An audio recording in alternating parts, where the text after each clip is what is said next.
2023 అని direct announce చేసిన ఆయన కూడా తెలియదు యాక్చువల్ గా. సో ఫైనల్ బయటకు వచ్చినాక ఇప్పుడు సరే, ఇప్పుడు ఒక మ్యాచ్ జరుగుతుంటది, whatever it may be, police వాళ్ళు లా అండ్ ఆర్డర్ ప్రకారం ఏదైనా రూల్స్ అండ్ రెగ్యులేషన్స్ పెట్టుకోవచ్చు.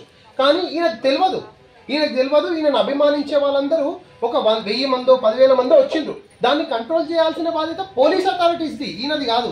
ఈయన జస్ట్ ఒక బిగ్ బాస్ లో ఒక పార్టిసిపెంట్, లక్ అదృష్టం కలిసి వచ్చింది, విన్నర్ అయిండు, తప్పలేదు. ఆయనకు బయట ర్యాలీ బ్యాన్ అనే విషయం తెలియదు 100%. ఇప్పుడు నేనేమంటున్నానంటే 779 of 2023 and 780 of 2023 FIR which is registered in Jubilee Hills Police Station Hyderabad లో ఈయన పేరు అక్యూజ్డ్ గా మొత్తం ఈయననే ఉన్నాడు. యాక్చువల్ గా అసలు ఈయన ఎందుకు పెడుతున్నారో నేను అడుగుతున్నా. ఇప్పుడు ఒక పవన్ కళ్యాణ్ ఉన్నాడు సభకు, పవన్ కళ్యాణ్ సభలో ఇద్దరు కొట్టుకుంటే పవన్ కళ్యాణ్ బాధితుడు కాదు.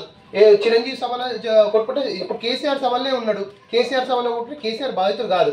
సో 100% ఈయన ఈ FIR 779 and 780లో ఈయన పేరు ఉండకూడదు. ఉంటే మాత్రం మేము already representations prime office satisfy చేసినాము. TSMDC RTC okay chairman managing director Sajjanar IPS గారికి పొద్దుగానే రిప్రజెంటేషన్ ఇచ్చినామమ్మా. ఓకే, మీరు ఏదైతే బస్సులు ధ్వంసం అయినారో వాళ్ళ పేరు మీద దీంట్లో పల్లవి ప్రశాంత్ సంబంధం లేదు.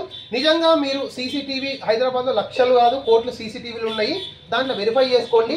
ఎవరు కాలద్దారు బయలునాయి, ఎవరు బస్సులు బయలునాయి, వాళ్ళను నువ్వు చెల్లపల్లి కాదు తీహార్ జైలు పెట్టుకో, మాకు సంబంధం లేదు. ఇప్పుడు కష్టపడి వచ్చిండు వాళ్ళ మీద మాత్రం క్రిమినల్ కేసులు పెట్టి వాళ్ళ భవిష్యత్తును డ్యామేజ్ చేయాలంటే అస్సలు ఊరుకోము. ఇప్పుడు బిగ్ బాస్ అంటే చూస్తూనే ఉన్నాం. మన ఇంతకు ముందు దాదాపు చాలా మంది విన్ అయిండు. ఎవరో ఒక్కరు మన నార్త్ ఇండియా వాళ్ళు, అంటే ఇప్పుడు నార్త్ ఇండియా వాళ్ళు వచ్చిన వాళ్ళకే విన్ కావాలి, వాళ్ళకే ఒక ఫేమ్ రావాలని కాదు. ఈ పల్లవి ప్రశాంత్ అనే పర్సన్ ఆర్ బరెలక్ అనే పర్సన్ కూడా 2 విధాల్లో, పల్లవి ప్రశాంత్ సినిమా ఇండస్ట్రీలో, బరెలక్క ఎలక్షన్స్ లో, ఈ ఇద్దరు బడుగు బలహీన వర్గాలు కూడా మా అంటే ప్రజాస్వామ్యమైన ఎలక్షన్స్ అండ్ సినిమా ఇండస్ట్రీస్ లో మేము కూడా తక్కువ కాము, మేము కూడా అంటే మాకు కూడా ఏం అదేంటిది అపోహలు లేవు, మేము కూడా ముందుకు వస్తామనే ఉద్దేశంతో ధైర్యం చేసి ఈ పిల్లలు ముందుకు వచ్చిండ్రు. బరెలక కానీ 26 ఏళ్ళ బరెలక కానీ పల్లవి ప్రశాంత్ కానీ ముందుకు వచ్చిండ్రు. వాళ్ళని మన సభ్య సమాజం యాక్సెప్ట్ చేయాల్సిన అవసరం ఉంది, ఎంకరేజ్ చేయాల్సిన అవసరం ఇంకా ఎంతో ఉంది. ఈ మీడియా ఎంకరేజ్ కూడా చేయాలి. కేసెస్ ఏంటంటే నేను పొద్దుగాల నుంచి జూబ్లీ స్టేషన్ హౌస్ ఆఫీసర్కి మాట్లాడుతూనే ఉన్నా.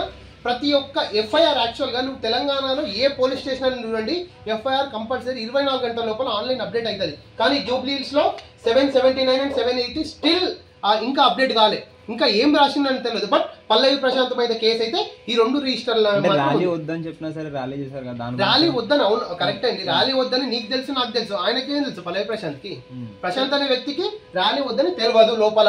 ఆయన నిజంగా ర్యాలీ వద్దు అంటే ఆయనకు ఒక ఫోన్ ఇస్తే అభిమానులారా మీరేం రాకండి, నా సంసారం నేను చేసుకుంటాను, ఆయన పక్కకి వెళ్ళిపోయేటోడు.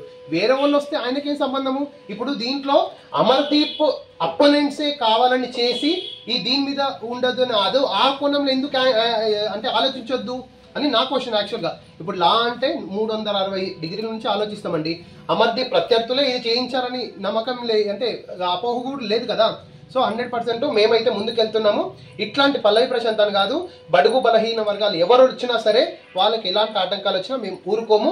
బరలకు కూడా ఏంటిది మొత్తం హైకోర్టు అడ్వకేట్లు కూడా అదేంటిది ఆమెకు మద్దతుగా నిలిచారు. లాస్ట్కు ఒకనొక అడ్వకేట్ మా మిత్రుడు ఫైట్ చేయడం వల్ల వాళ్ళకు 2 సెక్యూరిటీ వచ్చింది. ఈ పల్లవి ప్రశాంత్ కూడా చీమ వాలినా చీమ కుట్టినా మేము ఊరుకునే ప్రసక్తి లేదని తెలియజేస్తున్నాం. అరెస్ట్ లేదు, గిరెస్ట్ లేదు, ఒక పోలీసు వాళ్ళని చేయమని నేను చూసుకుంటాను. అంటే ప్రముఖ ఛానల్లో కూడా వస్తుంది వార్తలు, త్వరలో పోలీస్ చెయ్యి కాదు, పోలీస్ ఆయన దగ్గరకు వచ్చి మాట్లాడుకుని నేను చూసుకుంటాను. ఓకేనా, we are there, our office Indira Park. మేము ఆయనకు జూబ్లీ హిల్స్ కూతవేట్ దూరంలో ప్రశాంత్ ప్రొటెక్షన్ అవసరం లేదు, ప్రశాంత్ చెయ్యబడదు అంటున్నా. నువ్వు ప్రశాంత్కి ఎవరైతే నేనున్నా, అర్థమవుతుందా? హైకోర్టు కాదు సుప్రీంకోర్టు వరకైనా వెళ్ళి ఆయనకి ఏ విధమైన ఆటంకాలు లేకుండా నేను చూసుకుంటాను. అంటే ప్రధానంగా 6 సెక్షన్లు ఫైల్ చేశారు. క్రిమినల్ కేసులు, నాన్ బెయిలబుల్ కేసులు, 7 సంవత్సరాలు పనిష్మెంట్ పడే కేసులు ఈయన ప్రమేయం లేకుండా పెట్టడం ఏ విధంగా చూస్తారు? 7 సంవత్సరాలు ఇది ఒకటండి. ఎలక్షన్స్ అప్పుడే ఎన్నో వైలేషన్ చేసిండ్రు. అసలు ఈయనకు ప్రైమ్ ఆఫీసుల సంబంధమే లేదు. ఈయనకు తెలియదు, ర్యాలీ తెలియదు. బయటకు వచ్చిండ్రు. ఇంతకుముందు బిగ్ బాస్ లో ఎట్లయితే జరిగినాయో అదే ర్యాలీ కండక్ట్ చేసిండు. ఈయనకు బ్యాన్ ఉందని కూడా తెలియదు కదా ర్యాలీ. ఈయన బ్యాన్ ఉందని తెలిస్తే ఈయన తప్పు చేసినట్టు ఓకే, ఈయన తప్పే. అసలు ఈయనకు ఏం జరుగుతుందో అవుతుందో తెలియదు.